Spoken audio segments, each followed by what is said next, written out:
You ask Tiger to calculate. This deals with linear inequalities with one unknown. The final result is x greater than -7/9. Let's solve it step by step. Group all constants on the right side of the inequality. Subtract 10 from both sides.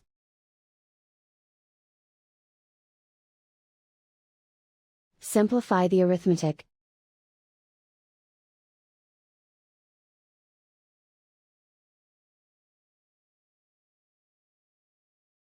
Isolate the x.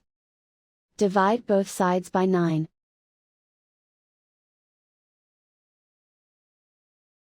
Simplify the fraction.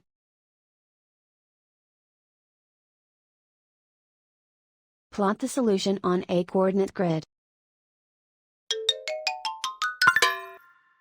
And so the final result is x greater than -7/9.